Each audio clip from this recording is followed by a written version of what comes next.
Hello, everybody. Welcome to this week's episode of the Lawcast. Today, we're going to be talking about Judgment Day 2004. Cush, what are your thoughts on this show? Oh, my holy God. As we go through the show, I'm going to reveal fully and honestly my thoughts about the show. But as I said to Law here when we were doing the pre-show, this is basically just a bigotry checklist that you just go all the way down the line and just like, yep, we got everybody. And oh my God, it's so horrible, man. It's remarkable how much the tone of this company and its presentation has changed in 13 years, because I feel like every single match on this show includes something that they would never even consider doing today. Absolutely. And it features people being used in ways that it's maddening to imagine that they thought that these were the right ways to use them. Like, it's not just that this is a bad show in a vacuum. This is a bad show in a sea of bad shows that just happens to be the one with the reputation for being the worst. 2004 was a pretty dire time for SmackDown. This felt like the time to me where SmackDown truly became the B show. For the first couple of years of the brand split, SmackDown had actually been better than Raw, but things took a really bad turn for them in the early part of 2004, and a spiral that it took them a while to recover from. And it must be mentioned that the good part of SmackDown was really under the direction of Paul Heyman. I don't know when during this year he actually gets fired as the head writer of SmackDown, but I think that the shows take a severe drop immediately afterwards. Absolutely. Yeah, this show, it feels like if Heyman were in charge, he had a talent for using people in the right way and identifying talent, and I just can't imagine things would have got him writing things. But so to set the stage, part of the reason we chose this show is that Backlash this weekend, Jinder Mahal will be challenging WWE Championship. Jinder Mahal having kind of been plucked from the undercard and thrown into the main event, we decided to look back at another time where WWE took a guy kind of from nowhere and put him in the main event, and that would be Judgment Day 2004, where the John Bradshaw Layfield character was invented and put into the main event with very little build. But I think the difference between this time and last time is in 2004, SmackDown did not have a whole lot of options as to who was going to face Eddie Guerrero at this show, whereas today, SmackDown has, I think, plenty of options for who would face Randy Orton in a main event program, and they just happened to choose Jinder. Yeah, it definitely feels like it's way more premeditated this time than it was that time. I distinctly remember like seeing like the vignettes for the JBL character and being like, I thought it was going to be like a mid-carder. I think most everybody did. And so when it went and became like all about Mexicans and was clearly aimed at Eddie Guerrero, I was super surprised. Nobody saw him as a character like this. Like, even like maybe more so than Jinder today, because Jinder's still largely an unexplored guy. He hasn't really done much in general, whereas JBL had been around for 15 years doing nothing. Well, JBL at this point, they had tried singles pushes with him a couple times, and it had never really succeeded. But I will say that while his bringing him up to the main event happened way too abruptly, I do think he is a really talented performer, especially as a heel, and that this JBL gimmick was a great one. Yeah, oh yeah, I would have to agree with that. Even if I will vociferously argue with making the target of it be like the Mexican people right off the bat in order to feud him with Eddie Guerrero, having the obnoxious Republican gimmick, I mean, it's a strike of gold. Like, everyone hates that guy, and he plays it so amazingly well because he probably is it a little bit. Well, yeah, when they talk about how great characters are the real guy with the volume turned up, yeah, JBL and John Layfield do not feel like they're that far apart. No, they really don't. It's just a matter of wanting to be on the road for JBL and then actual John Bradshaw Layfield sitting on an island tweeting the ideas. It's the same ideas. So, to sort of go over what had happened to SmackDown the first 3 months of 2004, basically they got completely screwed. Chris Benoit won the Royal Rumble, but then was moved to Raw because Triple H needed some fresh challengers. Kurt Angle had a bad neck and needed to have surgery and needed a couple months off. Big Show needed knee surgery and took some time off. And Brock Lesnar just abruptly decided he didn't want to wrestle anymore and retired after WrestleMania 20, which was, I think, an underexplored event in the company's history, how big an impact that had. Oh, yeah, absolutely. I mean, even if they had Paul Heyman in charge and had all the things lined up and everything going properly, I still don't know what exactly they would have done. Like, anytime a promotion, even if it's just half of a promotion in this case, gets like a talent drain like that, you're going to have a lot of crappy shows while they try to sort things out. I mean, that's just how it has to be. And in this case, like, I think it's the Lesnar thing that hurt the worst because they put everything into him. They fed everyone to him. And then, like, he only paid it back with Eddie, and that's it. He was going to be the top guy in the company for the next 5 years was clearly the plan. Like, WrestleMania 21, 22, 23, 24, 25, he probably would have been the main event of just about all of them. Without him, I don't know what happens with John Cena and what happens with Batista. They probably become stars anyway, but not... I don't even know if Cena would have been the top guy. I think it would have been Lesnar. Oh, I think it definitely would have been. It's actually funny because you look at Cena here and you think like, all right, Lesnar left and the next top star was Cena. But Cena's not even close to ready yet. He's not even close to the John Cena who's not going to be ready, but they're going to put him on top anyway. No, although he's got a long way. Crazy popular here. It's Yes. weird to see him get cheered, but the crowd is insane for him here, but we're kind of getting ahead of ourselves. But just to sort of pose a question, what should or could WWE have done at this point after SmackDown loses, I guess we'd say, 4 of their top 7 or 8 talents? I think my initial reaction would be they probably should have just ended the brand split here, because the reason they created the brand split was they had too many stars for one show. Losing those guys, plus they'd lost Austin, Rock, Goldberg. They know Hogan. They no longer had that problem. They no longer had too many stars. This was a year where you were hearing about house shows where they were barely drawing 1,000 people. They were so thin with 2 rosters. That's a good point because it's not just SmackDown. I mean, SmackDown was obviously way worse. But on Raw, you could tell too, because it was basically Evolution and no one for them to conceivably really feud with. And then they just started bringing in guys. Michaels and Benoit, and then, not a lot. Then they started bringing in guys to feed to Evolution like Rock and Foley and Goldberg because they just needed somebody, some name. And those guys would all go to Raw. So SmackDown really had nothing. Honestly, it would be like super easy and convenient to me to say that they should have just made some new stars because they had guys with star power on this show. I mean, it wasn't time for Ray yet, but as we get into this show, like, what the hell is Rob Van Dam doing in the opening match in a tag match when they're this hard up for star power? Yeah, we'll talk about that. That's a real matchmaking mistake that they Van Dam and Mysterio on a card this thin because they wasted 3 credible acts on a show where they only had a couple of them. Exactly. And that's kind of more representative than anything. It's not just that they didn't have stars. It's that they didn't know how to make anything out of the stars that they actually had or the stars that they could potentially have. No one gets built during this time. They clearly say, like, the next big star isn't on the roster yet. Let's just bring up an endless supply of OVW guys and throw them at the wall. Absolutely. And a ton of guys didn't become the stars that it feels like they should have in this era. But so what WWE decided to do was to do their first kind of shake-up of the rosters. They did a draft 2 weeks after WrestleMania. The expectation going in is SmackDown's going to get reloaded. Here are SmackDown's picks in the draft. They got Rene Dupree, Mark Jindrak, Rob Van Dam, Teddy Long, Spike Dudley, and Triple H. But the Triple H thing was just a tease, and he got traded back to Raw right away.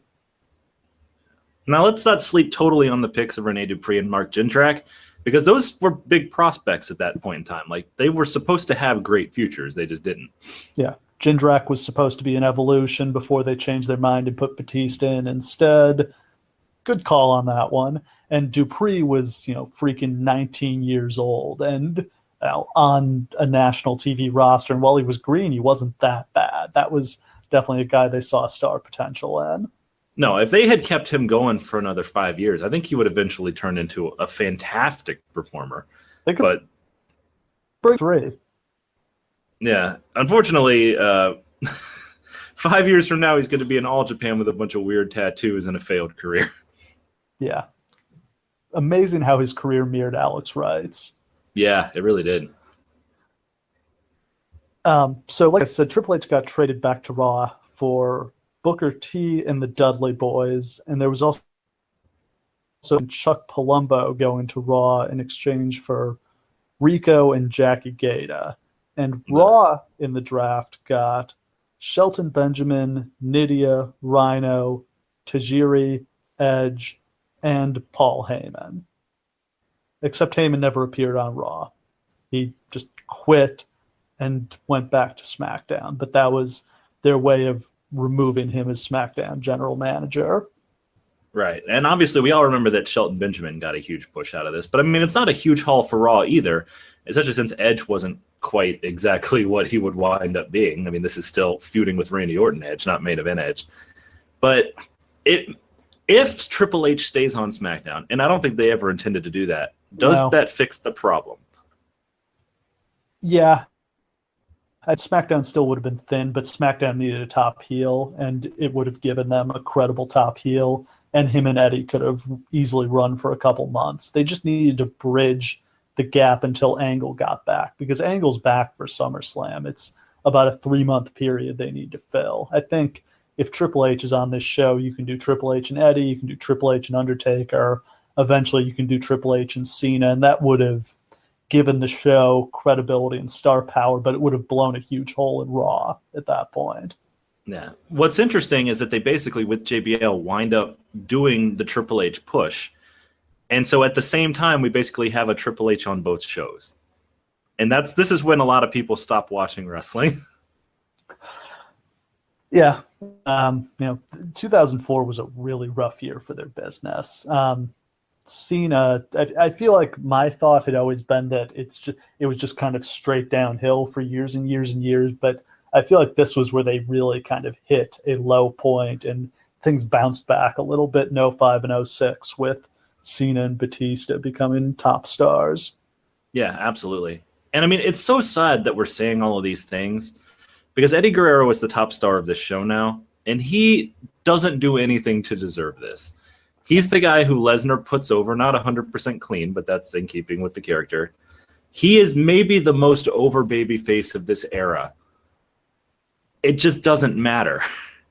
No, and based on what people have said who knew him at the time, he really took this all on himself that, like, I'm the top guy. We got to make this work. We're not drawing and it's my fault. And it's just like, he got so utterly screwed here with having no one to work with. I don't think anybody could have made this work. Undertaker obviously is a huge star, but he wasn't doing TV. He wasn't doing house shows. He made, I think, one TV appearance in the run-up to this pay-per-view. Yeah, do you remember why that was? Because I don't know. Nope. I think it was just a booking decision that they're like, we want to make him more of a special attraction by never having him appear on TV. Yeah, I don't like that decision because especially like that could have helped protect Eddie.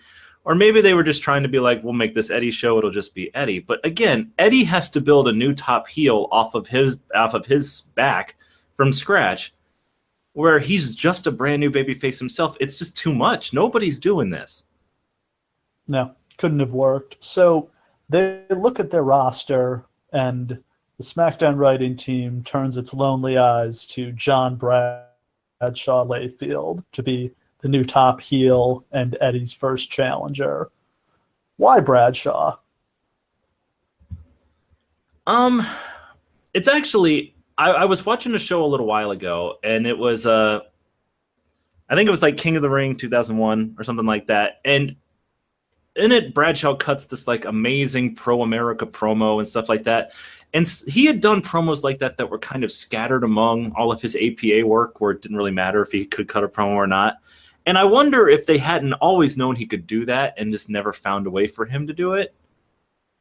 So, like, if you can cut the promo, then that's something. But he had to. I think he invented this character. I think he had to. Probably. And it's, like we've said, it's basically the real him. I mean, it's a played-up version of the version of him that was appearing on Fox News and CNBC. I think he was still with CNBC and not Fox News at this point. I think CNBC fired him after he did the goose step at the house show in Germany.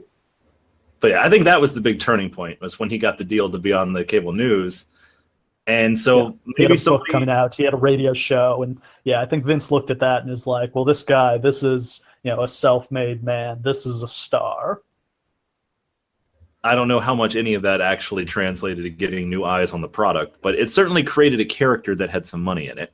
Absolutely. And when he debuted, as a fun historical fact, I was actually at the SmackDown where the JBL character debuted. He came out and did a promo, and it was a good, solid heel promo. And I'm like, okay, cool. Maybe he's going to feud with Cena, go after the U.S. title. That would make sense with the character. And then the main event that night was Eddie Guerrero versus Booker T, which I had thought was going to be the Judgment Day main event. Incredible heel on the roster, and JBL ran in and attacked Eddie Guerrero. And everybody kind of turned and looked at each other and were like, wait, they're going with JBL for the main event. And that still feels weird right now.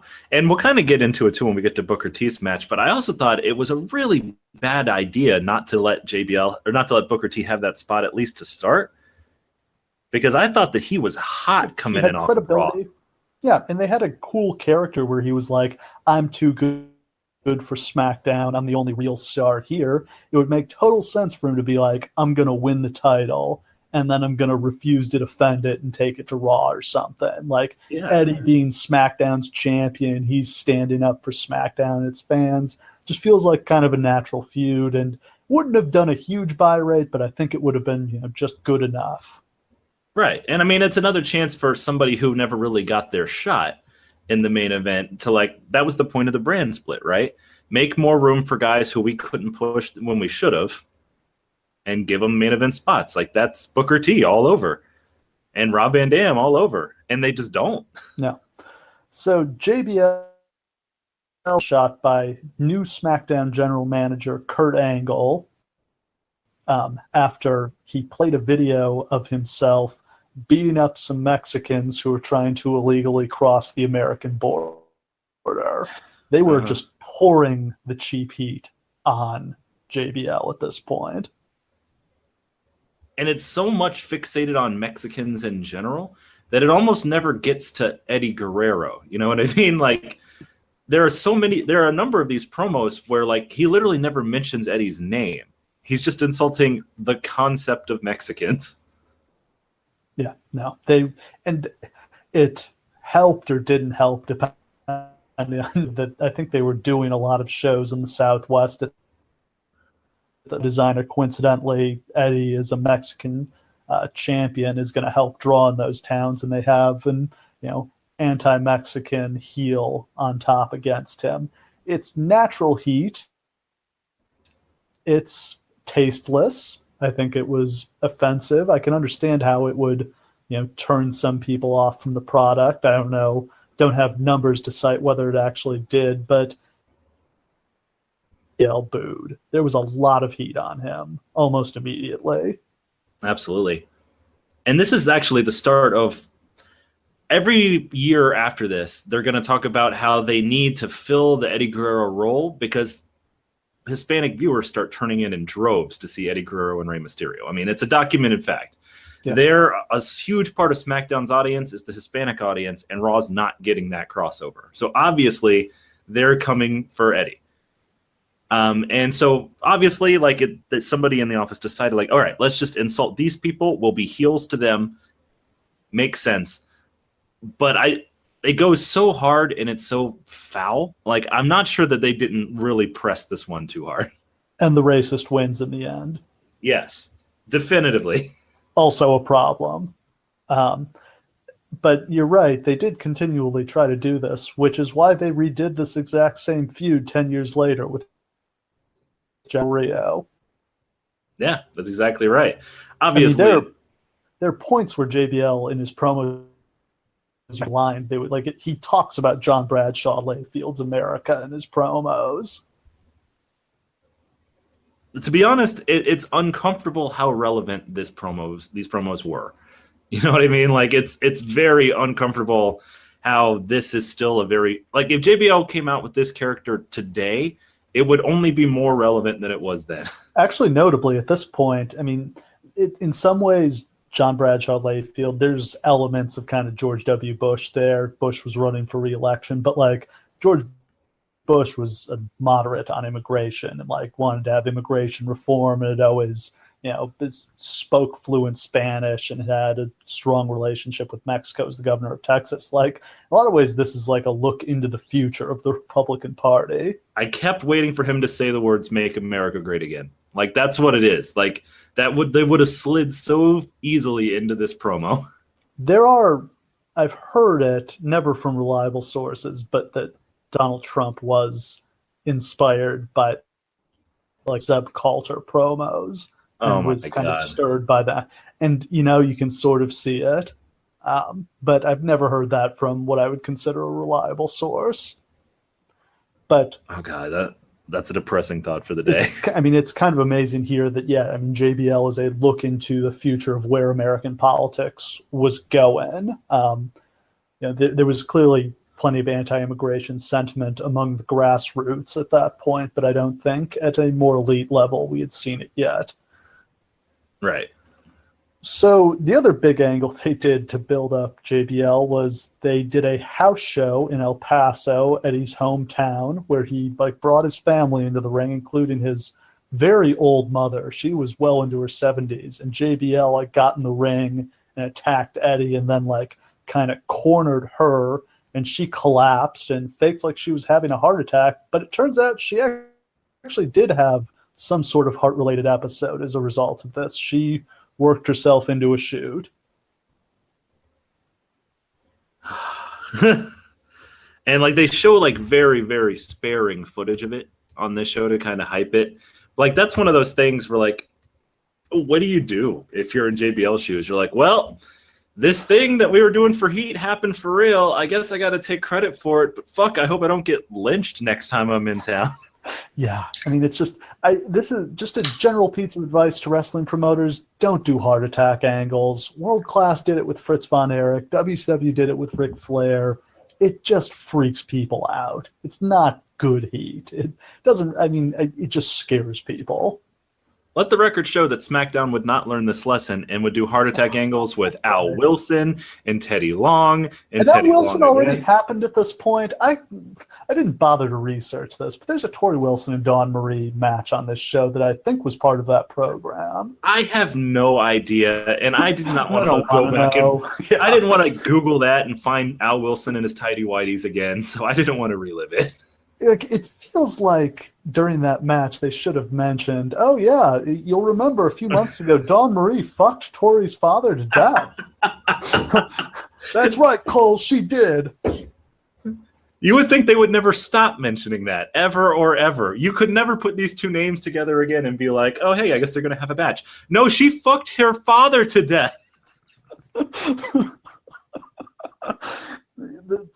This was not the best period for WWE Creative, is sort of what I'm getting to. But I think it also demonstrates the point that of the reasons why WWE's popularity declined, I don't think you can say it's because they stopped doing edgy, mature angles, because look at what we just talked about. People died, people had heart attacks, political commentary. They were not shying away from controversy at this point. No, there's one thing that they shied away from, and we'll get to it later on in the show. But yeah, if anything, and if it feels so weird to say this, but Vince Russo did this more tastefully than the writers they had at this point were doing it. And you never think of Vince That's a Russo. remarkable statement. I know, but at least he made it part of a universe where it made sense, instead of just being like, hey, this is a wrestling show, and by the way, Mexicans are gross. Yeah.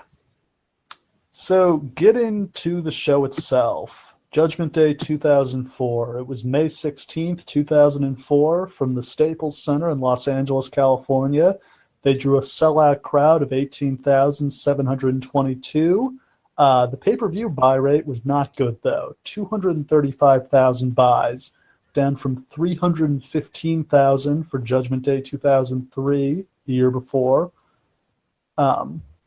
which was a main event of, I have Hogan versus 2002. Judgment Day 2003 would have been... look this one up.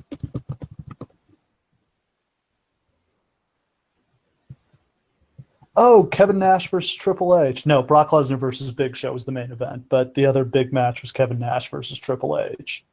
Ugh. So, yeah. This show drew less than that. So 235,000 buys was a pretty terrible number for the time. It was down almost 100,000 buys from the Raw pay-per-view the month before, Backlash 2004, which had the WrestleMania rematch. That was a strong pay-per-view with an event and Triple H, Shawn Michaels, and also Cactus Jack, Randy Orton. But still, we're seeing a big split between Raw and SmackDown here. Yeah, for sure. And you can tell. You can just look at the stars on either show, and they give Raw the immediately after WrestleMania show. Like, it's never a mystery where their priority is at this point. No, this is where SmackDown becomes the B show. So the dark match was Mark Jindrak versus Funaki. I'm surprised that wasn't on the show based on some of what we have to come here. Yep. The opening package was kind of uncomfortable because it's all about death and the afterlife and judgment. And there's a bunch of, obviously images of Eddie Guerrero, including one that plays right as it asks, is there life after death? I was in my living room and I looked over at my wife as that happened. I was like, no, come on, no. Eddie Guerrero is dead just over a year after this. Whew. Yeah, uncomfortable in retrospect. So, opening match, we've got Rey Mysterio and Rob Van Dam against the Dudley Boys. Van Dam had moved over from Raw, and he had come into conflict with the Dudley Boys because they had turned heel and joined up with Paul Heyman, and Heyman asked Van Dam to join up with him, and Van Dam declined. Now, at the time, I had this idea that I thought they should have Heyman have an ECW stable with Van Dam and the Dudleys and whoever else, and that they should push Van Dam into the main event. And I'll stand by that and say I think that would have been a lot better than JBL in the main event here. Oh, I think it definitely would have. And I think there's a lot to that because they still had a lot of people in WWE at that time who had ECW connections that you could have done something with. Rhino, Tajiri. Yeah, a feud with Jericho, Benoit. Like, there's a lot of dudes you can bring in to feud with that stable, and you got something there. Yeah. Why Van Dam and Mysterio? They might. Bonana, that's possible. Mm-hmm. Or this is not a smart show because you need Van Dam and Mysterio in separate matches. Those are two guys who can work good 15 to 20 minute singles matches. And instead, if you're going to do this tag match, I feel like it needed to go about 30 minutes. And you probably could have would ever have gotten sick of hot tags to either RVD or Mysterio. It must be said, I think the crowd was so liquid hot on this from basically start to finish that they clearly didn't really give a shit if we got another 10 minutes of it. It didn't even really get going for the first 8 or 9 minutes. So yeah, I don't see why they didn't just give it 20 and just let it go. The crowd was hot for this whole show, despite the company's best attempts to kill them. Nah, and it's actually kind of worrying because of the things that we're going to see on this show, the fact that the crowd was hot through them kind of makes me wonder about this damn crowd. So it's mostly just the stuff you'd expect. The Dudleys working heel for the first time in a while, do a lot of good heel, tag team spots. cutoffs, tags the referees don't see. They get heat on both guys. We get hot tags, and both these guys are great at taking the hot tag and kind of running through their signature spots that the crowd knows. There's a really awesome moonsault from Mysterio for a close 2 count, a hot tag. A really awesome spot where Van Dam alley-oops Mysterio up into a top rope Frankenstein or on Devon. That was really cool. That thing was crazy. And when you think about how if he had thrown him the wrong way, how he could have gone anywhere, it was as precise as possible. It was amazing. Yeah, that was probably the highlight of the match. Mysterio hit the 619 on both Dudley, 5-star frog splash on the win. Really good match. Fun 15 minutes, pop the crowd, but kind of meaningless. And also this, if they were going to do it, really probably should have been for the tag titles instead of the tag title match we had later in the show. Yeah, I do think they wind up winning the tag titles here pretty soon, but it doesn't really matter. Yeah. Again, this is just another, for some reason, Rob Van Dam main events a pay-per-view in 2001 during the Invasion. I don't think he main events another one until One Night Stand 2006. And somehow in between, they just keep doing these random ass tag teams just to kill time with him. Hey, Booker T likes weed. Let's put him with him. Hey, Kane is a guy. Let's put him with him.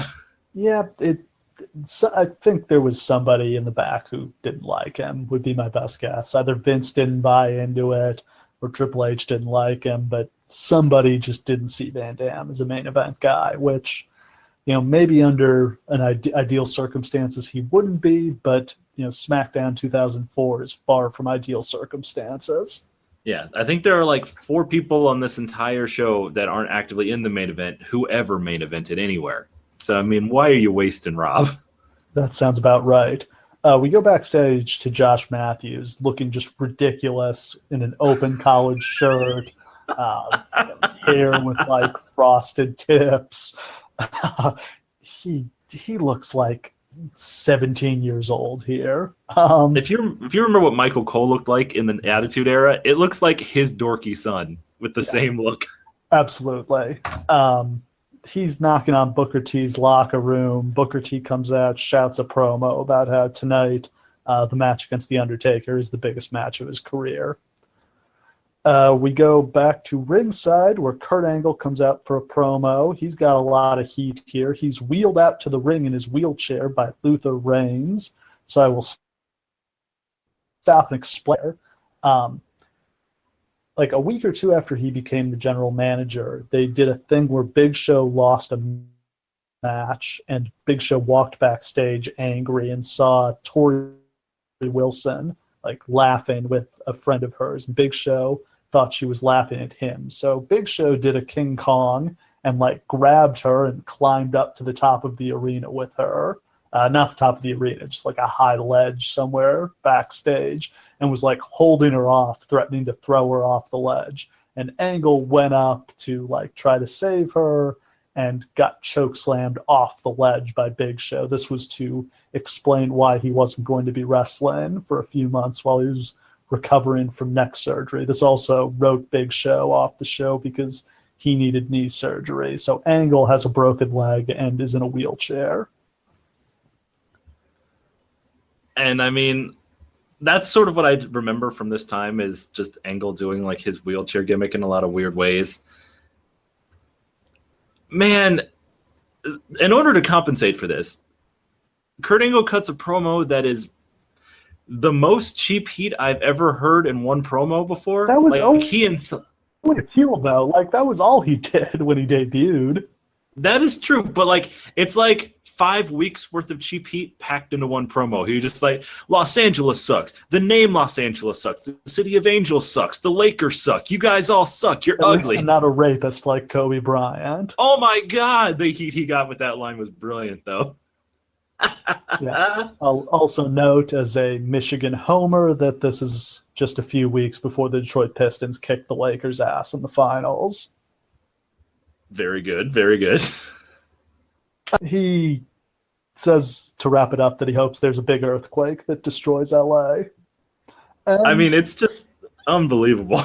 Yeah, then he says that Tori Wilson is the reason he's in the wheelchair. He orders Tori to come out. Um, Literally, they cut to the big screen, and the beginning of Tori Wilson's video is her bending over and pulling her pants down. That is correct. Just another times have changed moment. Comes out in what could loosely be called wrestling gear. And Sorta. And then Angle says that if she loses this next match to Dawn Marie, she's fired.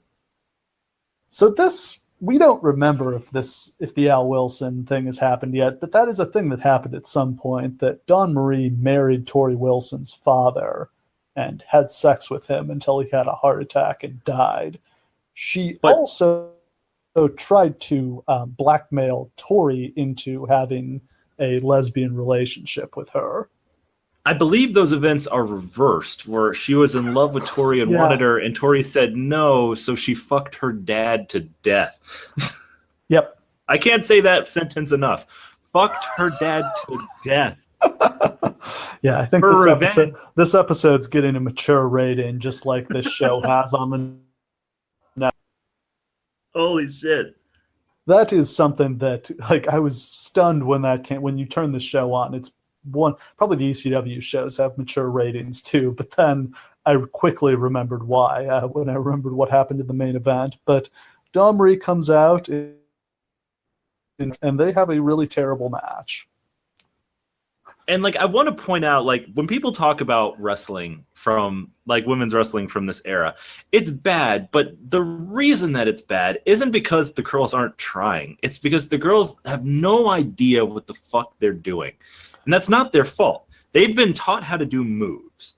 And so when they're doing moves, for the most part, the moves look fine, but they have no idea where they are in the ring when they're doing them. They have no idea what order or sequence they should be doing them in. They have no idea what comes next until the ref tells them. It's a mess, and it's an easily preventable mess just by having someone put them in the ring like once a week. Like, I don't understand what the appeal of this was supposed to be. Well, we'll get to it in a second. Tori Wilson is actually pretty athletic, was my note here. She pulls off a few decent moves. A head scissor, a couple other things. Dawn Marie couldn't do anything. Right. I mean, Dawn Marie was just a manager. I'm not sure when they decided that she should suddenly start wrestling all of a sudden. This match goes 6 minutes for some reason. They probably had about 2 minutes worth of material. And then we get to the high spot of the match where Dawn Marie's pants fall down. I wish I knew for certain if that was intentional or not. Because Dawn Marie doesn't sell it like it's... Dawn Marie doesn't sell it like it's intentional, though. She doesn't sell it like she's embarrassed or anything. She just keeps going. Yeah.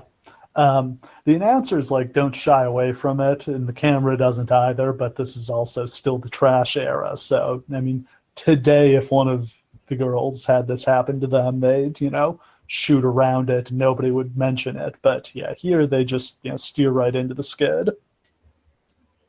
Yeah, that's sure what they do. I mean, look, these are both lovely women to look at. They've both clearly tried. I mean, Tori Wilson's really trying with her face and everything to convey this storyline that she's weirdly a part of. It's just a failure as a segment, and they can't have thought they were succeeding with anything here. No, and it's just it's not on the performers, it's on the people who are putting them in this position. Right. There were women in this company who could actually wrestle. They had Trish Stratus, they had Lita, they had Victoria, they had Molly Holly, but the SmackDown... Hey, one of them wrestles a match later on the show. Yeah, the SmackDown women's division, garbage women's division in this era. Absolutely. And Tori wins the match with a backslide. Not that anybody cares. She keeps her job. She keeps her job. Yeah. Promo where he complains that this is a country full of Eddie Guerreros. He says he doesn't mind the ones that wash his car and shine his shoes and sell fruit along the highway, but in John Bradshaw Layfield's America, everyone speaks on English. People on welfare don't have tons of kids. Criminals like Eddie Guerrero get prosecuted. I actually didn't think this was that great of a promo just because his delivery here was very wooden. It sounded like he was reading this off of a teleprompter. Yeah, I think this was meant to ape like those campaign ads, but he's not really running for anything, so I'm not really sure why he's doing it that way. I mean, it is talking directly to the camera here. It would have actually been fun if they had done like campaign commercials with him. That wouldn't have been a bad idea. Also, because this was like the first presidential election after they put in the law where people had to say, "And I approve this message" at the end of their ads. Yeah, that would have been pretty good. That would have been some good heat. So anyway, the next match, Mordecai versus Scotty. Oh, I can't wait to talk about this, buddy.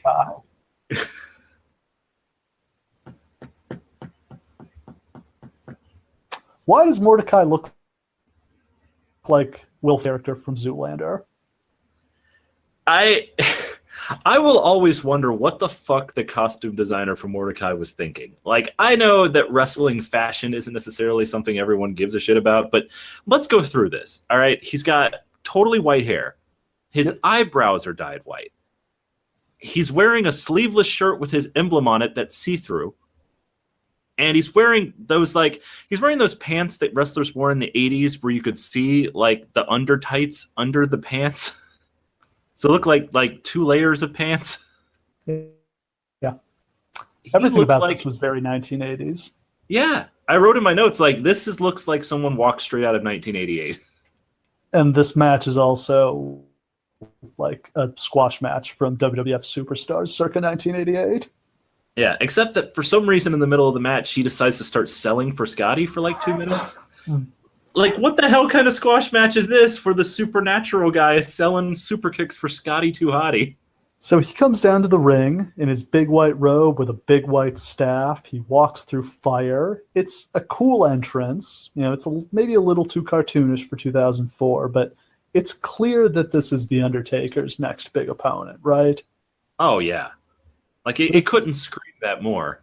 It's the light against the dark. You know, this is what they want. The problem is, well, there's a couple problems, but one of them is he gets in the ring and they're building up, oh, this guy's so big, look at him. And Scotty. Oh, yeah, he's 6'4". I mean, and it's the same problem when they make him fake Kane later on. Like, he's not... He wasn't fake Kane. That was... Oh, that was... Festus. Oh, yeah, that was Festus. That's right. Kane, my bad. The thing is, Kane is also like 6'4". We've had to put up with years of pretending Kane is 7 feet tall. Kane is barely taller. Come on now. Kane is barely taller than The Rock. Like, come on. Even with the lifts in his shoes. That is true. That is true. My biggest problem with Mordecai is that we're on a show where nothing is out of bounds, right? Like, men can fight women, and we can make fun of Mexicans, and we can make gay jokes, and we can do literally everything. Is absolutely supposed to be like an evangelical Christian supernatural force. They never mention God. They never mention the word religion or Christian or any of that. It's just like just like with Brother Love. You can't mention the Bible. You can't mention God. Right. I mean, he doesn't have a real cross. It's like a little fake design cross, which is obviously meant to evoke the cross. They were saving God for that hot program with Vince in 2006. But see, that's what I'm saying. Like, that's what stopped this character from even having the potential to be anything. It's just tiptoeing around what the character even was. And so he's got all these like sort of on the nose lame Christian things, but they're not Christian, so they just look anything. No, it's more Harry Potter than biblical. Yeah, and they're doing like monk shit that has nothing to do with Christianity. Like, it's like they had no... If they had just made him like... If they had like Brother Love come out and manage Mordecai, the Christian warrior, the demon Undertaker, that's something. It's not something I want to see, but it's something. No. Mordecai is intense, but like cartoonishly so, I would say. And he's stiff, and I don't mean that in the sense that like he's hitting Scotty really hard. I mean in like he has no flexibility, and he's like trying to stand ramrod straight up as he does everything. Like he wrestles like The Undertaker did when he was first coming in, and it's just not a style that I think works well in 2004, especially for a guy who's just kind of normal sized. Yeah, let the record. This is what it would look like if somebody who really sucks tried to do the Undertaker gimmick. Because they're not Mark Calloway. Yeah, so this should be a pure squash. It's only 3 minutes long, but Scotty and start to do the worm at one point. What are they doing with this squash? Why does Scotty have to get his cheap spot in years after anybody likes him? That's a great question. Like literally, like not only is he selling for Scotty, but like he's on the ground. Like you want to build up somebody for the Undertaker and Scotty too Hotty puts him down? Are you serious? How long do you think it was until the Undertaker got knocked off his feet on television in his initial run? It may have been half a decade before that really happened. No, wait, it was whenever he ran up against Hogan, I bet you. Which was a year after his debut. But still, that's different than Mordecai's if, first night. Yeah, I mean, if you face the Undertaker, he knocks you off your feet, that's one thing. Scotty too Hotty performs the worm on you. Yeah. When the that's Undertaker a whole other wrestled thing. jobbers in 1991, he was not selling for them. Hell no. Yeah. So this character lasted about a month longer. He wrestled Hardcore Holly at the Great American Bash 2004. And at that point, I think they just saw that this wasn't working and pulled the plug, sent Kevin Thorne back to developmental, and he would return as the ECW Vampire in 2006. What a cursed career that man had. I didn't think the Vampire was... But, I mean, this is just another in a long line of, at least this one feuding with the Undertaker, so it goes down alongside Hade Vanson instead of Giant Gonzalez and some of the terrible characters who actually got a run against Undertaker. Yeah. This one, of all of the weird OVW call-ups during this period, this one's the most fascinating to me because it seems like this one's the most ambitious, but also the one they half-assed the most. So I don't know how this ever could have worked, but they had to, I bet you they knew before he ever debuted, like, nope, this isn't happening. Fuck it. No. They were just throwing shit at the wall. Speaking Absolutely. of shit, we go back to Chavo and Chavo Classic's locker room. Jacqueline, the Cruiserweight champion and Chavo's opponent tonight, comes in and gives Chavo the gift of a pink bra and panties. And in the background, we see Chavo Classic, measuring them against himself to see if they'll fit. Yep, that is factual. That's what happened. And shockingly, as a spoiler, this doesn't lead to a segment in the match where Chavo Classic gets to see that he's wearing the bra and panties. That is pretty shocking, because that would have been like the closest to a redeeming element in any of this. Yeah, that would have gotten a big... We'll go into Jacqueline as Cruiserweight champion when we get to that match in a little bit. First up, we have the WWE Tag Team Championship. Marley Haas, the defending champions, against the illustrious tag team of Hardcore Holly and Billy Gunn. Okay, so it's an odd couple tag team. Rico... he has a hot girlfriend, and Charlie Haas is super manly and isn't into that stuff. See, I could never decide, they were doing this kind of weird poly thing where, Rico and Tori were kind of together, and Charlie and Tori were kind of together, and, Rico was kind of Tori's gay best friend, but he wasn't really gay, but was he? Yeah. Because they would never definitively say that somebody was on television, though he was playing the most offensive gay stereotype I have ever seen on television. Not on wrestling, not in real life even. I've never seen anything to this degree.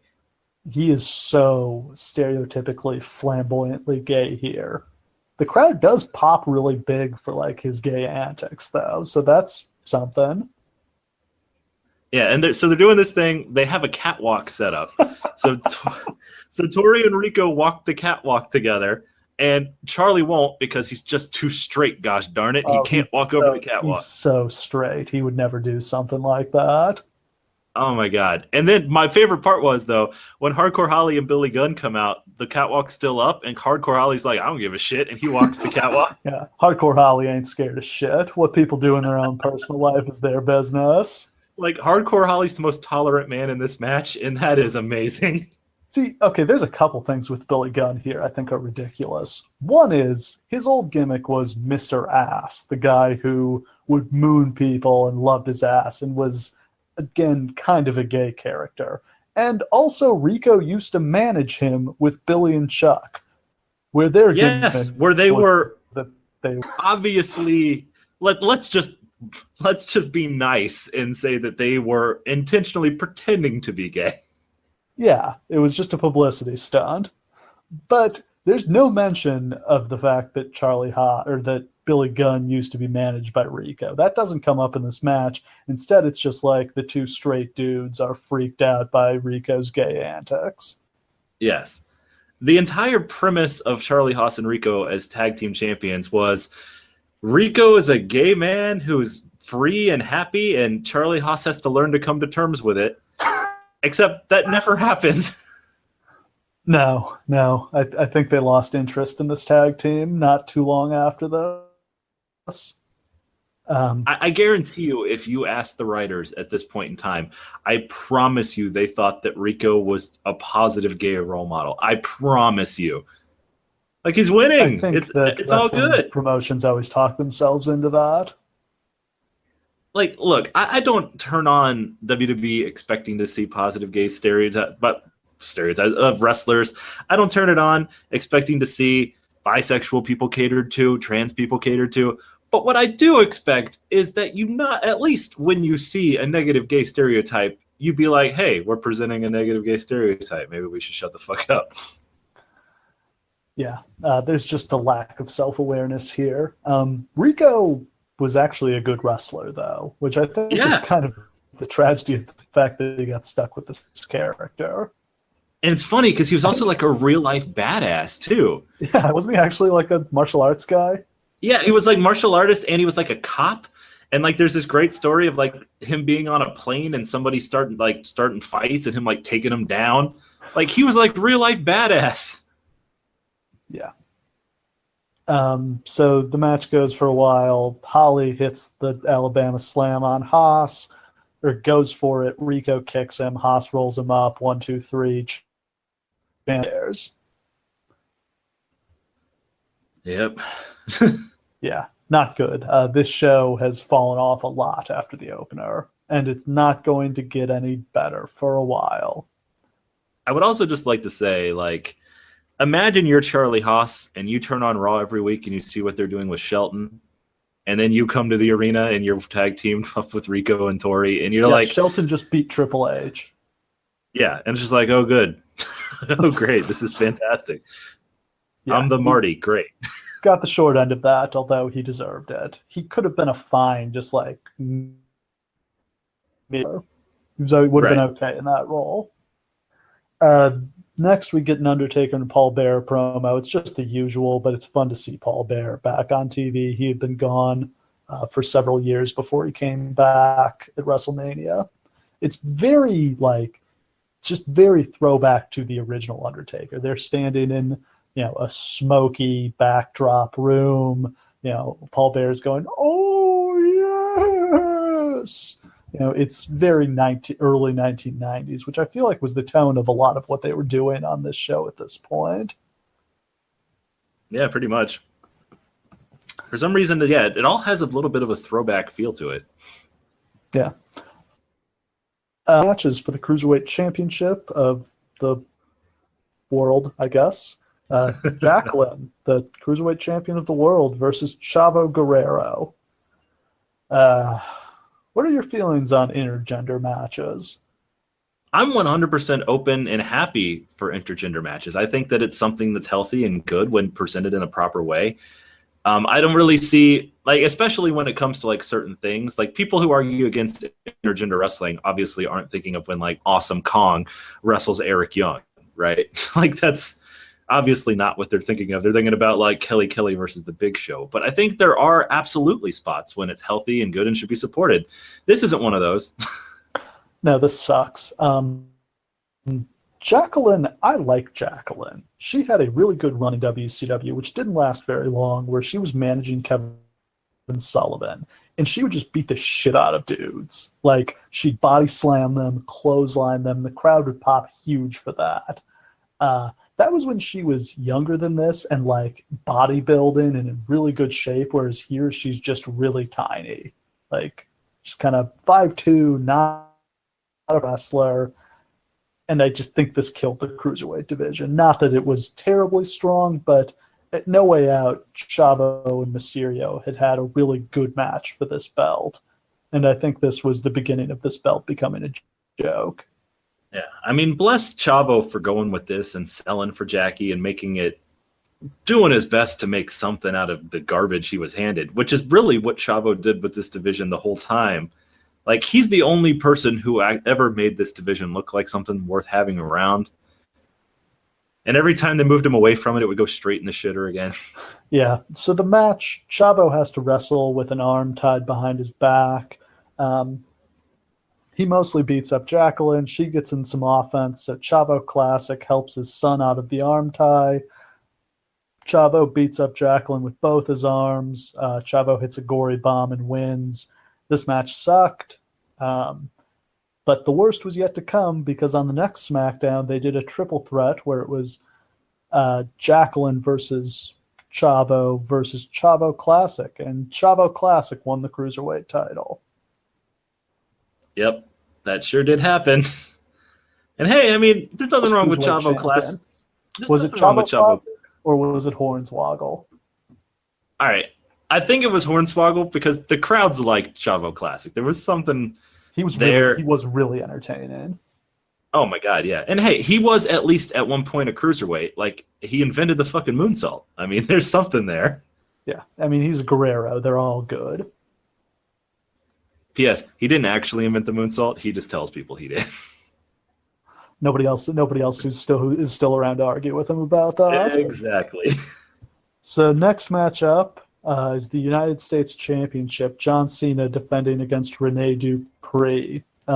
Dupree was drafted to SmackDown out of the La Resistance tag team, and he's an arrogant Frenchman, which is the most typical character you can think of. And he's feuding with the U.S. champion, which is a very natural feud. A lot of cheap heat in a French character. Dupree certainly has some potential, but he is 20, which is shocking.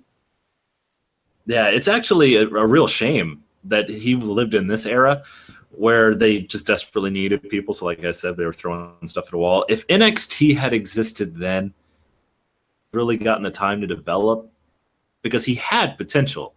Like, his promos were amazingly good for like a 19-year-old. His wrestling wasn't great, but the building blocks were there. He had a great look. Like, there's something here. It had a chance to develop. They just kind of threw him to the wolves. I mean, yeah, he does okay for himself, but he's so young. It's the same thing as Alex Wright in WCW, where they just throw him ahead and kind of let him die in front of everybody. It's actually very similar, because the most over thing about both guys was the little dance that they did. Yeah. So what was bigger here? The pop that John Cena got coming out, or the erection that Rene Dupree had during this match? This is one of the most legendary erections in wrestling history. Look, man, I mean, it was pretty impressive. Those trunks were very flattering. Good for Mrs. Dupree, as they say. Did this happen to him all the time? I don't remember it happening frequently. I really don't. But I think it was just this one match that stuck him with that reputation. But it was like, I remember going on the internet and it being like, boner watch Rene Dupree match. This happens to some guys. It's just, physiological reaction. There's a lot of you're just in little trunks, and sometimes it's kind of cold, and then you're wrestling in the ring, wrestling a lot of guy. A lot of adrenaline, a lot of baby oil, cheering crowd. You're in front of a lot of people. Look, man, you get excited. Nobody likes to be called up to the chalkboard to solve a problem when they have this going on. He worked through it. It's only, he's just removed from being a teenager. Still a lot of hormones running through that system. Very true. So, like I said, Cena gets a ridiculous pop here. The Doctor of Thugonomics character was so beloved. And as soon as they move him to Raw the year after this, they drop this character. Yep. Why did they do that? I don't know if Vince saw Hulk Hogan in him. I mean, I know, like, based on the push that he would eventually get, somebody says, let's push him like we pushed Hulk, and that's what they would proceed to do. But obviously, this character doesn't fit that image of, like, the squeaky clean babyface that maybe Vince wanted at the time, but it's hard to say because they go away from this character. They only even really reference it like 2 or 3 more times ever after they go away from it. Yeah, no, doesn't make any sense to me. Sample line from his rap. It looks like Fifi took a pee-pee on top of his head. Also, he was a really bad rapper. Can we just establish that for a second? Like, he is a legendarily shit rhymer of words. I think he is like, he's a person who doesn't know anything about rap's idea of what a good rapper would sound like. Yeah, I mean, he originally got this gimmick because he and Rikishi used to do freestyles in the back of the bus on road trips, which is kind of a fantastic way to get a gimmick, first of all. And second of all, like, the idea that he out battle raps Rikishi is not like a ringing endorsement to me.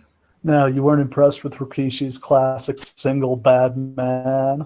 I'm a bad man, giving bad men bad looks.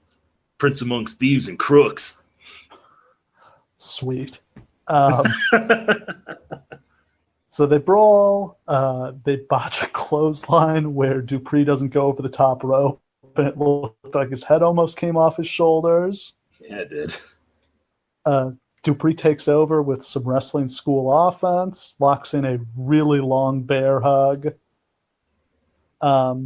Cena makes a comeback. He misses the 5-knuckle shuffle. Dupree breaks out his French tickler dance, which gets a huge pop. Oh, that thing was legendary. There's a couple pinfall reversals. Dupree goes for a leapfrog. Cena catches him, hits the FU, and pins him.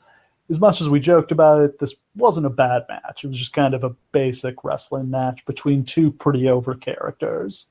Yeah. I mean, on a good show, this is the kind of match that you would want to have be for like the Intercontinental title or the US title, right? Like two youngsters who might become something big one day, wrestling over a secondary title, getting some good time. Like, there's nothing wrong with this. No, but on this show, it's like the third best match, yeah, which is a real problem. So next up, we get a Kenzo Suzuki video package. You remember this, Jay Brown?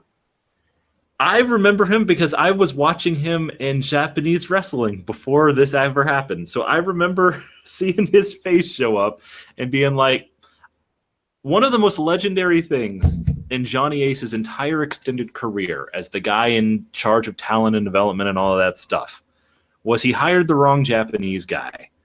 There was a tag team in Japan at the time that was doing pretty good, featuring Kenzo Suzuki and Hiroshi Tanahashi. Oh my and God. James Laurinaitis thought that Kenzo Suzuki was the money. Okay, I thought you literally meant like he hired the wrong one-legged wrestler. Like he meant to hire Kenzuki Sasaki, and he accidentally hired Kenzo Suzuki. No. This tag team, and he decided that the better member of it was Kenzo Suzuki. So, I didn't know anything about Japanese wrestling at this time. The only thing I knew about Japanese wrestling was like what I read on internet message boards, which is Japanese wrestling is awesome. So when they signed this guy, I assumed, oh man, this guy's got to be a stud. He's got to be awesome if they're bringing him in. This is going to be amazing. And he just completely sucked.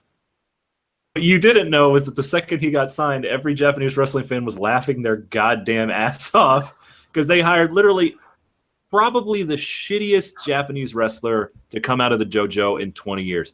Later on, when he goes back to Japan, he'll actually wind up getting over pretty good as a guy who sucks, knows he sucks, and plays it for jokes. Oh, my God. WWE wanted to make him a main eventer. More notable, I think, than his actual run is for him, of which one video package actually did air. I sent you this link. Did you get a chance to watch it?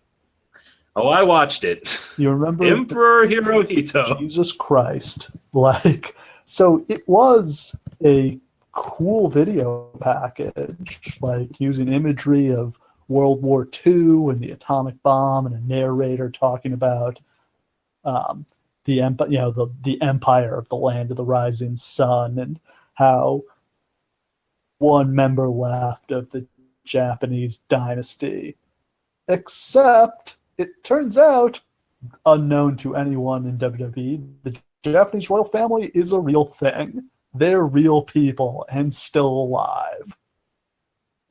Yeah, go figure WWE not fact-checking that one. I mean, in their defense, I didn't know there was a Japanese royal family either, but I was in high school. Let's say Wikipedia existed at the time, I'm pretty sure, or some facsimile.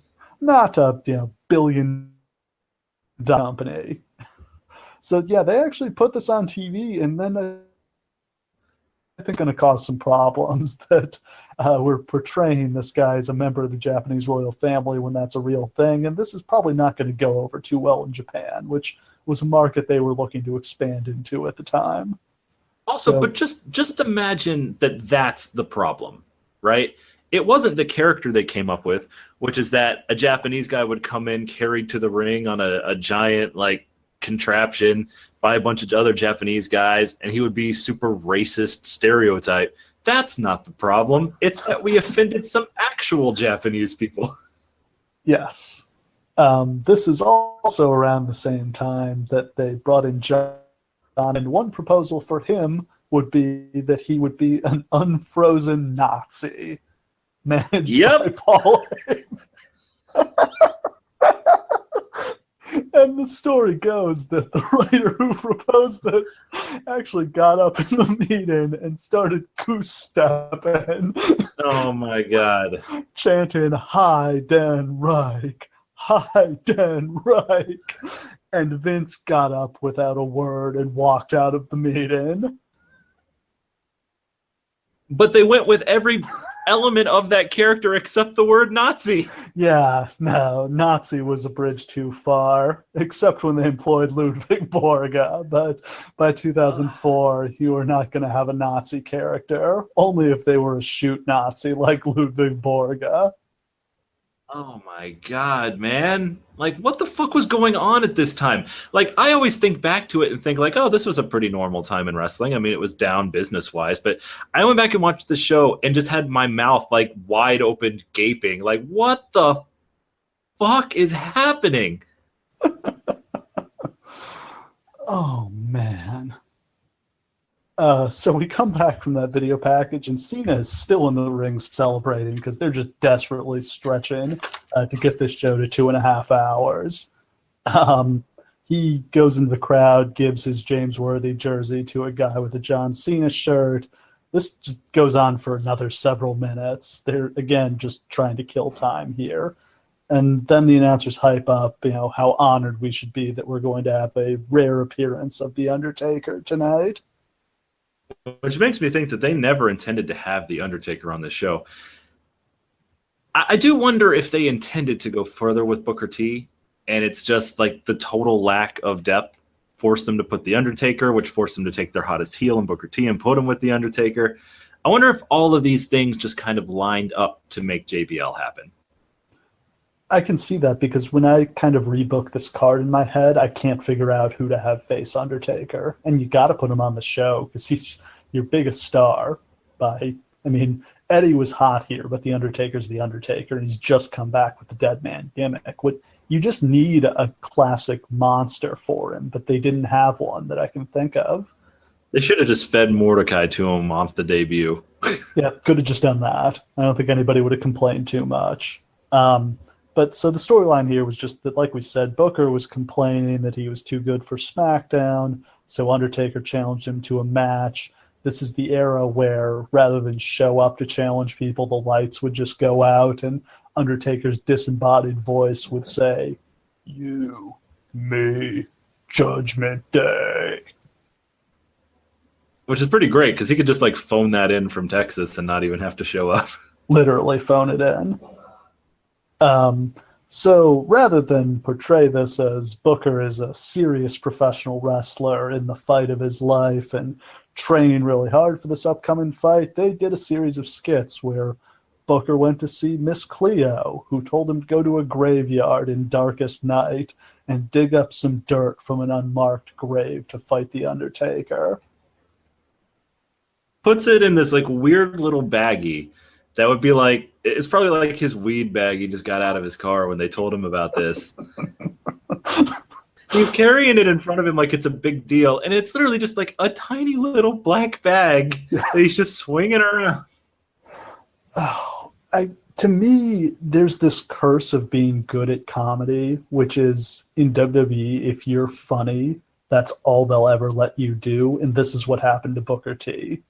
Like, oh, absolutely. Supermarket with Austin, the Goldust stuff. A lot of that was really funny, but I think it's also a big part of the reason why he never became as big a star as he should have in WWE. Yeah, I definitely agree with you on that. And I mean, it happened to him when he first came in, and they put him with The Rock to cut promos, and he was a funny buffoon, and he sort of never got his heat. Buried him.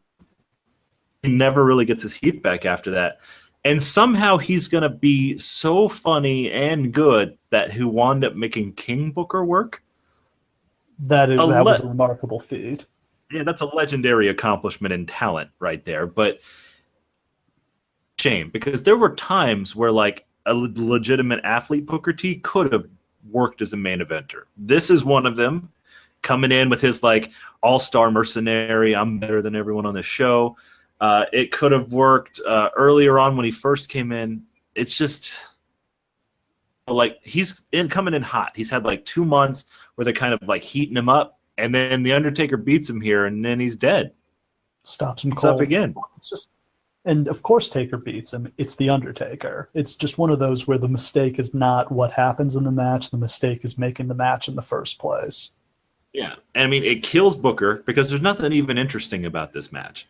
The Undertaker beats him in exactly the way you would think. His competition. Yeah. Booker, I mean, this is like Taker's just come back, so he's going to be really strong. He doesn't sell shit here. Yeah, and he makes Booker look ridiculous, which isn't a huge surprise, but it's a drag.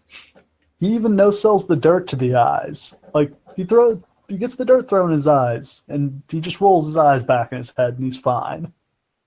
I would have loved it so much if Booker had just taken that bag and thrown it at Undertaker, and like if it touches him, he can't move, so he's paralyzed, and he just lays it on him, and then the bag pins him for a 3 count. Yeah. So Booker hits the scissors kick, 2 count. Taker sits up, chokeslam, tombstone, 1, 2, 3. Just not the best presentation of Booker T here, and a real misstep given that he was the only established heel that they had on the roster at this point. Yeah, I don't. There are a lot of things that you could hold against SmackDown in this era, obviously, like the actual planning and thought that went into it. The most egregious is the way that they waste the potential of people who this era was supposed to be for. Booker is just a highlight example. By the time he'll get to King Booker, he'll be too old to run with it for as long as he should have. Absolutely. Yeah, real missed opportunity with him here. So it's main event time. Eddie Guerrero defending the WWE Championship against John Bradshaw Layfield. JBL doesn't have the limo entrance yet, unfortunately, but he comes out, gets a lot of heat, cuts a much better promo this time, says he's doing this one in English, so ask an American to translate. Talks about how these people in the crowd all swam and climbed fences to get to America, rips on Mexico, says he fired his Mexican housekeeper for stealing from him.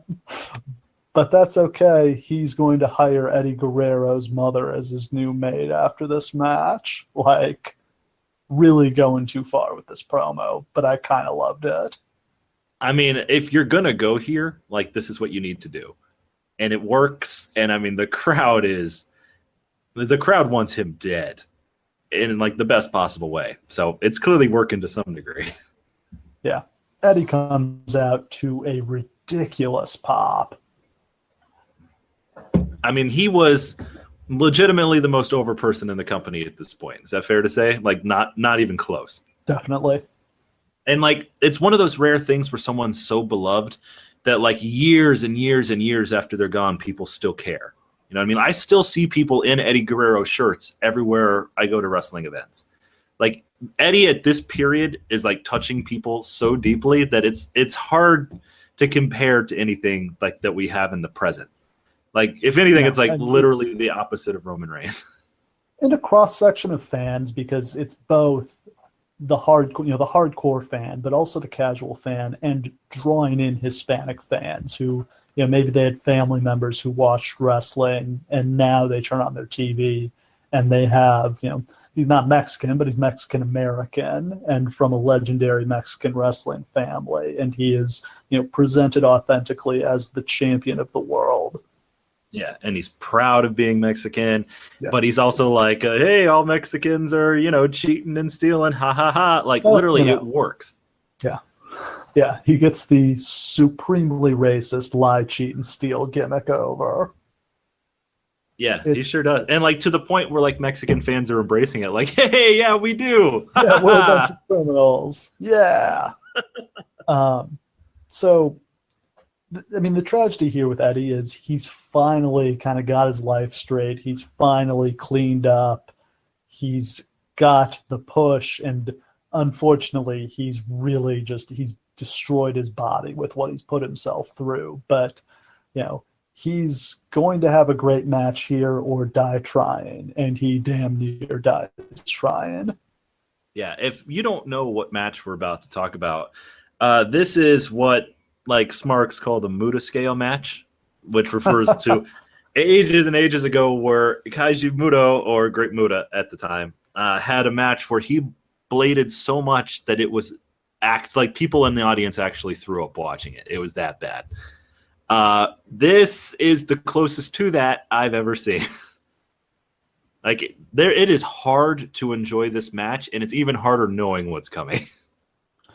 Yeah, so, I mean, just to get to the part of the match that really matters, they have a perfectly good match for about 10 minutes, and then the referee gets knocked, goes for a power bomb. Eddie backdrops JBL to the floor. JBL gets a chair and hits a despicable chair shot on Eddie, just like fucking dents this chair on his head. I'll give JBL the benefit of the doubt here and say I bet that Eddie may well have told him, like, fucking smack me with that thing because we've got to save this show. But it's a gross chair shot to the head. Yeah, based on the blade job that Eddie does, like, he had to have said, you got to send it because I'm going to blade this thing like you just busted the top half of my head off. And the way this happened, everything comes together here to make this just a surreal moment. You have the gross chair shot. The camera lingers on JBL for a couple seconds to give Eddie time to blade. The announcers are silent because either something's gotten unplugged or they moved out of the way because they were fighting by the announce table. There's no commentary. Just the camera panning over to Eddie Guerrero and blood literally squirting out of his head, and the crowd just goes, oh. Like, it's that special oh moment, like when somebody, like if you were in the cafeteria and somebody had screamed out that like the teacher was a fucking prick, like everybody goes like, oh, yeah, like just, holy shit, something bad has happened. I think everybody's seen this, but you can't even describe how much blood this is. Like, when he rolls over and his head is on the floor for 5 seconds, there is literally a puddle of blood where his head was. by the time this match is over, blood is on everything. I'm talking about like the ring posts, the fucking ropes. Every inch of the mat is like stained like a dull maroon. Like it is. I've never seen anything like this outside of that one Muta match, which I wish I had never seen. But like this is unreal. I think JBL like I know people who, too, but it may have just been Eddie's blood that got on him. Yeah, I mean this is worse than any Ric Flair blade job. This is worse than any of that stuff. Eddie. The only one in WWE I can think of that comes close is the one Vince did about 6 months before this in the Buried Alive match against Undertaker. Right. And I mean, Vince has months to heal after that happens. Yeah. Eddie's on the road the next day. And they continue to wrestle for like another 15 to 20 minutes after this. Yeah, like this is almost like Puerto Rican style, where it's just like they get the blood going halfway through, and then it's literally dry by the time the match ends. It's just a surreal amount of blood coming out of his head. They go back in the ring. JBL hits the clothesline from hell, and you kind of buy that this is going to be the pin, but it's just a super close 2 count. He goes for another closesline from hell. He misses and takes out the referee. JBL goes for a powerbomb, and he hits it. The second referee wakes up, and it's a really close 2 count. I am really impressed in retrospect at how well they made it seem like JBL was going to win here. Oh, 100%. And like to the point where when he would eventually win, people were surprised because people thought this was when he would have won if he was going to do it. And man, those 2 near falls were close because Eddie, with all of this blood and he's selling it, like he probably is legitimately woozy at this point because he would say later that he like almost lost consciousness like 3 times after that blade job. I'm shocked he did it. The fact that he doesn't get any medical attention during this match is just shockingly irresponsible. Like he could have bled out and died here. Yeah, there are people who say that this contributed to his eventual death. Like it probably wasn't directly the result of this, obviously, but it didn't help. The stress on his heart. I mean, that doesn't sound ridiculous to me. Today I think WWE is a little too far with the blood, where like a guy gets a little nick and they have to stop the match to try to pat it down. But like this match should have been stopped. If this was a real boxing match or mixed martial arts fight and somebody bled like this, they would 100% stop the match. And honestly, maybe the whole thing works better if like they do stop the match and like JBL has his arm raised over a bloody destroyed Eddie. Like he doesn't win the belt, but like that puts JBL over even more. It's the old Bruno finish. Right. And like maybe that's kind of what they were trying to go with that Brock Lesnar Randy Orton match, but that was a pretty sick amount of blood too. But that's why we invented the blade, because it's supposed to be safer, except when you cut way too deep, and maybe take aspirin before the match too. Right. So, yeah, I mean, the match keeps going. JBL gets him in a sleeper. He gets out with a black backdrop suplex. Eddie looks like Wolfpack's Sting at this point in the match. He really does. Eddie counters a fallaway slam with a DDT. He goes for the frog splash, but he misses. JBL brings in the belt and a chair. He throws the chair in the ring so that the referee goes to put the chair out and goes to hit Eddie with the belt. Eddie kicks him in the junk and waffles him with the belt in front of the referee. Finish. A DQ finish on a pay-per-view is never ideal, but I think it kind of fit this feud that Eddie would kind of lose control and get disqualified. Yeah, I mean, and I don't have any real issue with the way that this ended, but that may just partially be because whenever I watch this match, and I do so very irregularly because it's too much, especially knowing that Eddie dies later, just seeing him like this. Like, I think both me and the crowd are ready for the match to be over. Like, and the crowd's still going crazy, but I mean, there seems to be a sense like when Eddie finally does this, the crowd like kind of explodes. Like, thank God, finally, you just hit him and we can move on. Absolutely. You're just thankful that this is over, except then they fight some more after the match too, because we have Eddie hits JBL with the belt again, then he hits him with 2 nasty chair shots, and then he hits the frog splash.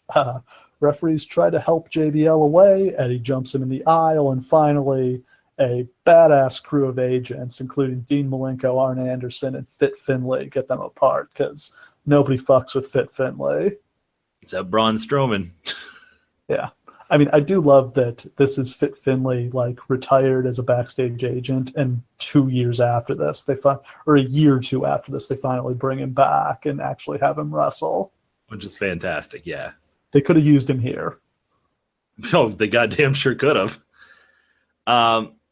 But yeah, it's actually fascinating that this is how it starts, because however you might feel about the match and all the blood and stuff, like, this is a hot start to a feud. Like, this felt like this could have been a blow-off match almost if Eddie had just actually won it. And then eventually, a couple months later, they'll actually blow this feud off in a Texas bull rope match that JBL will accidentally win. Yeah. Like, they start off so hot and it will end so mildly that it sucks. This is really a great match, though, and I wouldn't say it makes the show not like, I don't think people left the arena feeling like they got ripped off, even though most of the show was really bad, just because this main event was so great and ended on such a high note with Eddie celebrating. Yeah, I mean, if I had been there, I would have been pretty happy just with the Eddie thing, but having to just watch it, I can't say that I agree. Yeah. Well, if you're going to watch this show, I'd say the only thing to check out is the main event, because the rest of it is either forgettable or just outright terrible. Oh, yeah. Like, literally, if we hadn't been doing a podcast on this, I would have turned it off at least 7 different times during that run in the middle of the show. We're just like, yep, that sucks. Offensive. That sucks. Bigoted. Horrible. Garbage. Yeah. So this was universally panned at the time as, worst pay-per-view ever. I don't think it's quite that bad, but I understand how people felt that way. It's just, people were so mad about JBL being in the main event that they weren't going to accept anything that he did, even though this match is now, I think, in retrospect, remembered as a pretty great brawl. Yeah. It's actually funny. When would you say that at least, like, the internet fans started to get on board with JBL? Because there was a point at which everybody was kind of like, before he lost the title, where, like, you started to see people coming out of the woodwork being like, actually, JBL's run is at the best of all time. Like, when the Contrarians got a hold of it. Because I remember being there, and I wasn't one of them for once, but I remember it. Yeah, I mean, I would say right around when he lost the title, or after he did. I think once he didn't have the title and he wasn't, the top guy forever and ever, people were, willing to accept it. Like, when he feuded with Batista and they had some pretty good matches, I think by that point, everybody was just like, this guy's a good, useful part of the show. Right. Agreed. So, yeah, I think that pretty much wraps us up for for JBL Mania, Judgment Day 2004. I will say I don't think Jinder Mahal and Randy Orton are going to have a match that's good at Backlash. Nope. But honestly, if you put a gun to my head, I think Jinder Mahal is a better choice for the main event than JBL was then. Why is that? There's less pressure on main eventers now than there was then.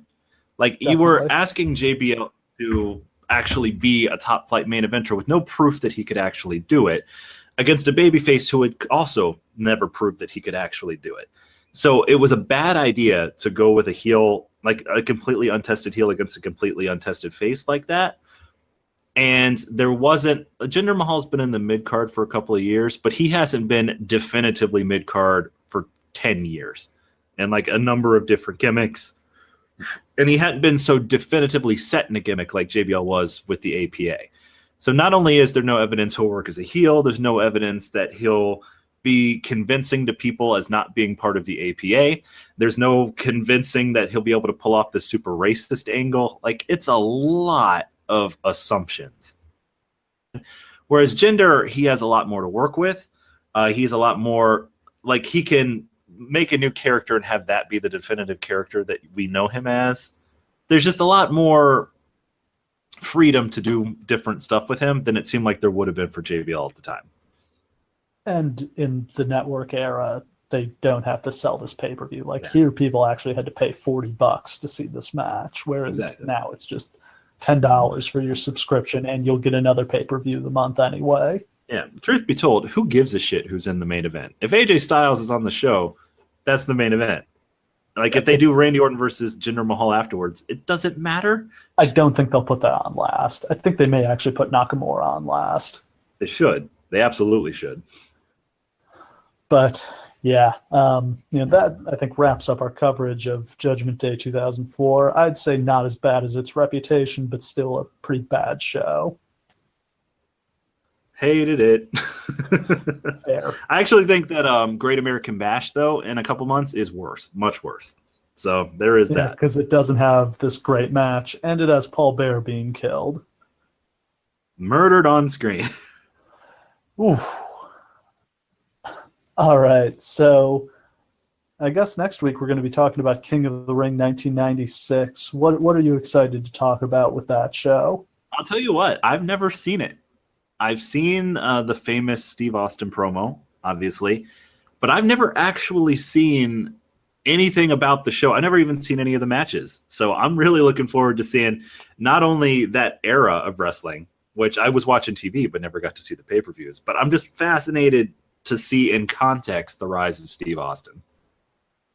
It's what is remembered as one of the most important moments in professional wrestling history. I would argue it's hugely overhyped in that respect, but we'll talk about that next week, along with Shawn Michaels against the British Bulldog and the first meeting of The Undertaker and Mankind. It's a very good pay-per-view, and I'm looking forward to breaking it down.